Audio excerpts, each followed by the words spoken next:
Hey guys, what's up? I'm going to go over some more of the Grok's discoveries that we should all be aware of during these end times, because church is not, what it's supposed to be. So as you know, the book of Acts says God will leave signs in the heavens and on the earth, and on different planets. His symbolism and his imagery is part of the makeup of reality, okay? And this is a angle of Mars that you don't usually see, but if you could see right here, there's actually a clown figure with a hat. And it sounds crazy, but that's just once again the Satan clown figure showing himself. He's hidden in plain sight. But if you look at most pictures of Mars, this will be a totally different angle. But you can kind of see, I mean, that's the eye, the nose, and the pointy hat. And he's got a little puppet here as well because he controls mankind and he goes into people's souls. That's why he's the clown and wears different makeup because it's all about costumes and putting on the face, of who um, want to control, whether it be a politician, celebrity, or a stupid, violent, event. And this is actually Washington, D.C., and this is a really interesting layout. I mean, look at it. Isn't it just kind of weirdly shaped? Um, well, it's actually hiding the bull. Once again, that's the little horn of the Bible, and that's the V for the fifth age, because the book of Daniel speaks of the statue. And at the fifth age, when iron is mixed with clay, God tears down the statue, and people take the mark of the beast. And these are nukes kind of hitting that guy with the pointy hat again. See, there's the pointy hat clown figure, and there's the pyramids right here, because we're underneath the burdens of Egypt. Okay, like until God, ends it all and the test is over.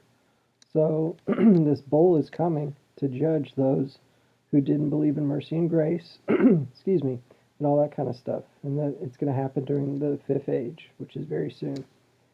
And here's the District of Columbia, D.C. Um, doesn't this look kind of weird to you? Well, there he is again, the clown with the pointy hat.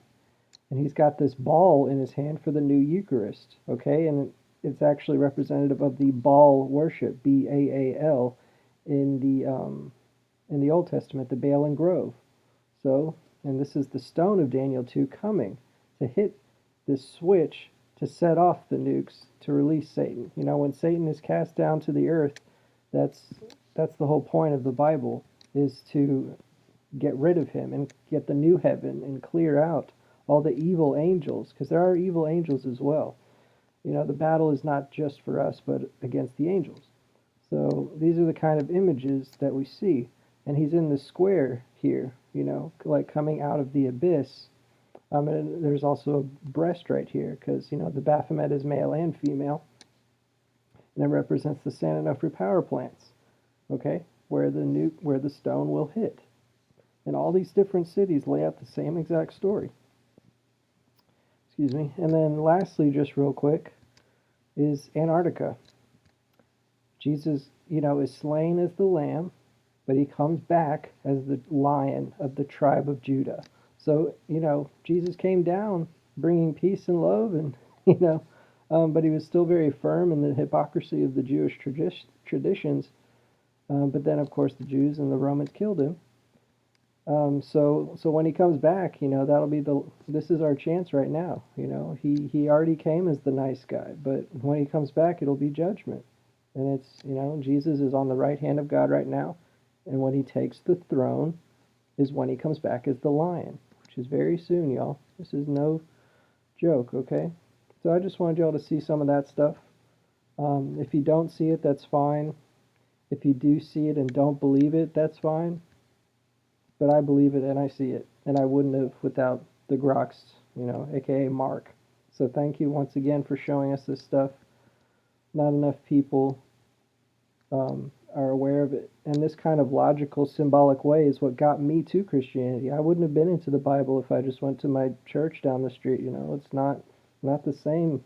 It's not the truths we are supposed to be focusing on that the churches keep talking about. We need to get deeper because You know, God said, if you're hungry, I'll have food, and if you're thirsty, I'll give you thirst. He wasn't talking about literal thirst or literal hunger. He's talking about spiritual truths. So as long as we look for him, we will find him, okay? And yet, he will reveal himself only to those whom he wants. So if you don't get anything out of this, that's fine. Good for you. Later, though.